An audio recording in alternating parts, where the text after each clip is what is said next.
Salut les bonsaïolos, on se retrouve aujourd'hui dans cette nouvelle vidéo concernant ce chêne. Dans cet atelier, nous allons effectuer la taille en verre et une petite rectification de la mise en forme. Allez, jingle.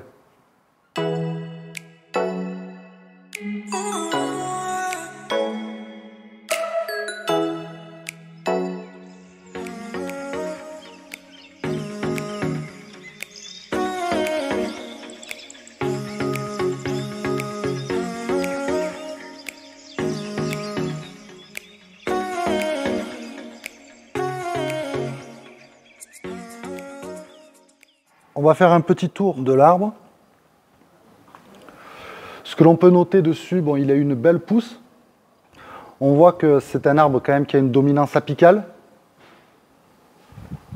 Sur sa partie supérieure, on voit des pousses qui font entre 15 à 20 cm.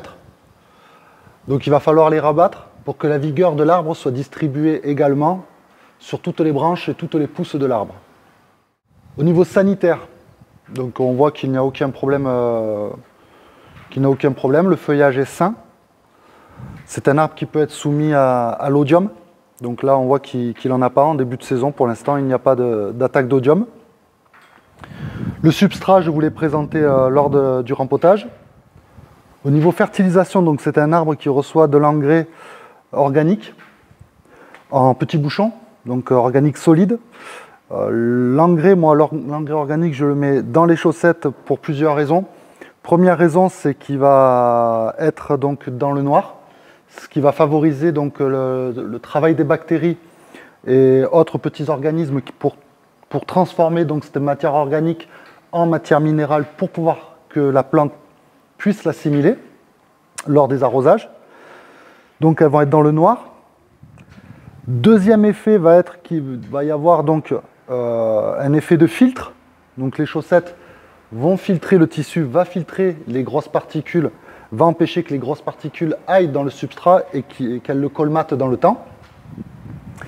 Et le troisième effet va être qu'il va y avoir un maintien des chaussettes en tissu, donc un maintien de l'humidité. Donc l'engrais va être maintenu donc en humidité et va favoriser également le travail des bactéries. Donc voilà pour un petit point au niveau fertilisation.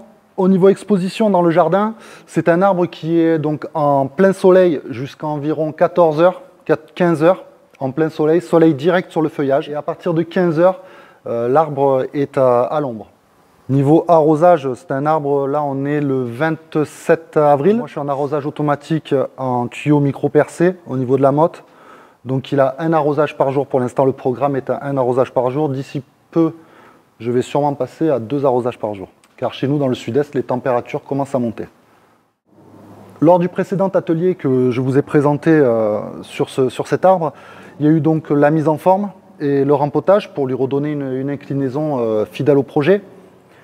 Mais vous avez dû vous apercevoir qu'il n'y a eu donc aucune taille des branches qui avaient été mises en place pour plusieurs raisons.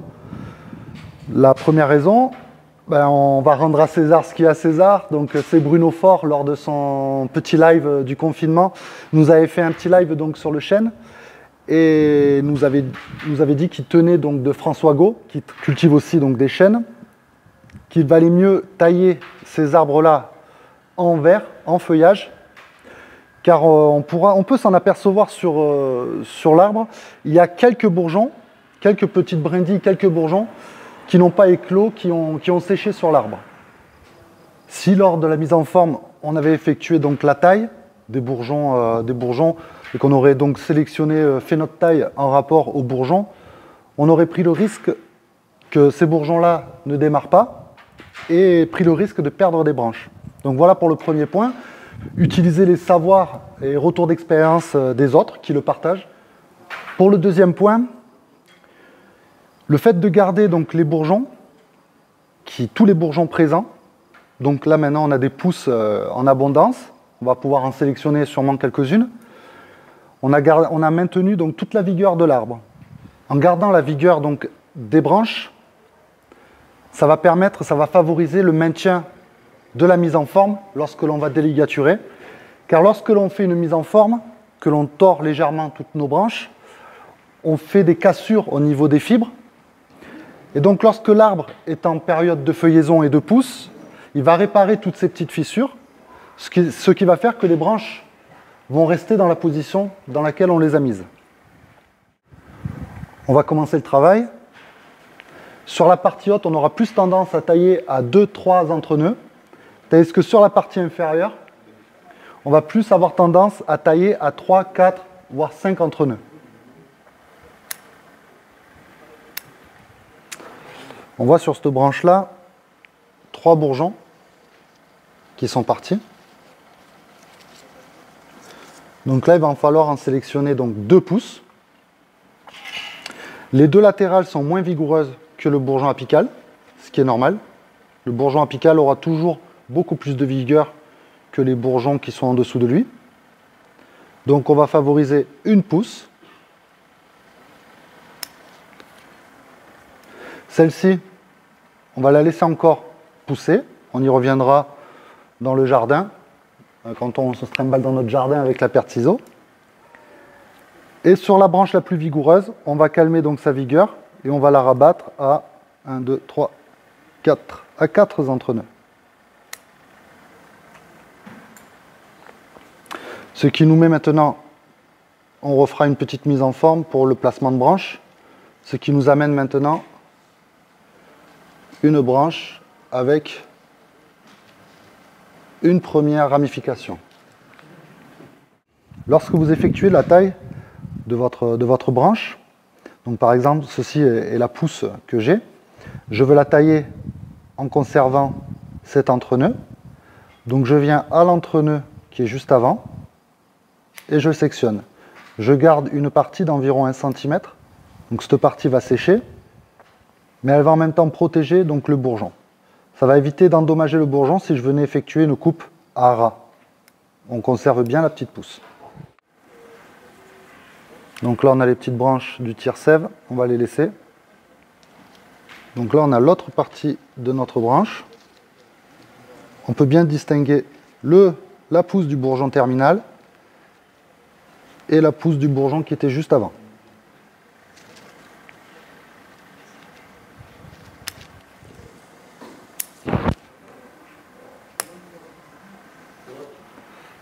Un, 2, 3, 4. Donc on viendra poser un petit peu de fil pour mettre en place cette branche. On va passer à la branche suivante. Donc là on viendra y toucher lorsqu'on mettra cette petite branche en forme. On ajustera. Là sur celle-ci, donc on voit une grande pousse. On va la tailler hop, comme ceci.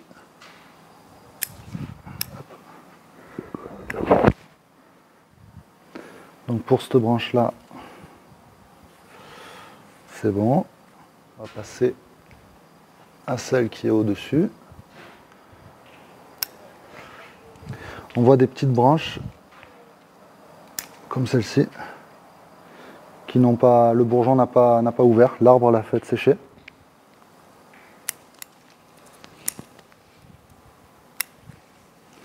Donc pour cette branche-là, c'est bon. On va continuer. Celle-ci, les pousses sont homogènes, elles ne sont pas très longues. Donc pour l'instant, on va le laisser comme ceci. On va passer à la suivante.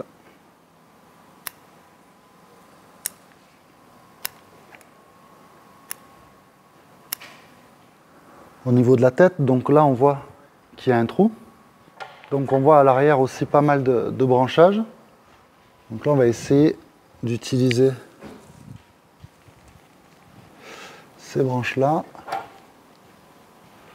pour venir faire un placement, là voilà, comme ceci.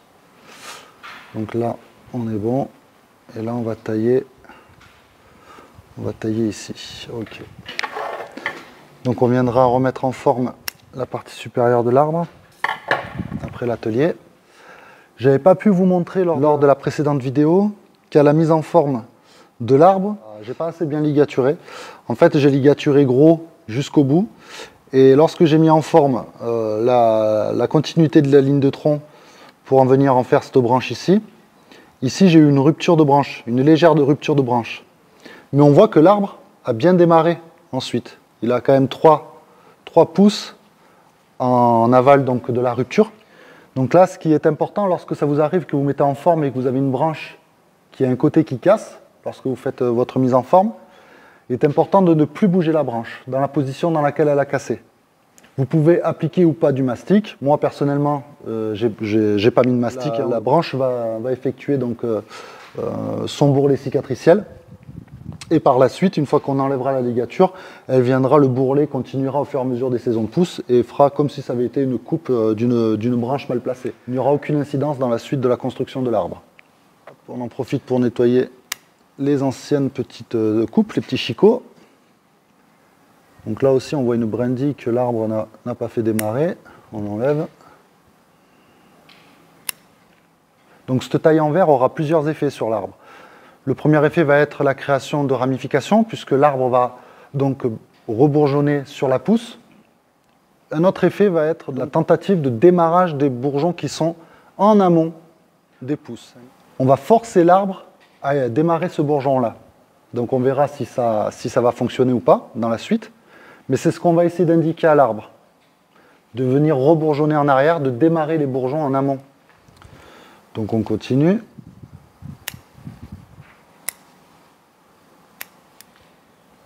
Donc on va passer à la correction de la mise en forme. On va commencer par la première branche.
La correction de mise en forme est terminée.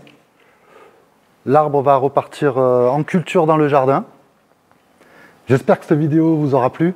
N'hésitez pas à mettre un pouce, à vous abonner et à partager le contenu de la chaîne. Et je vous dis à bientôt pour un prochain atelier. Allez, ciao, ciao!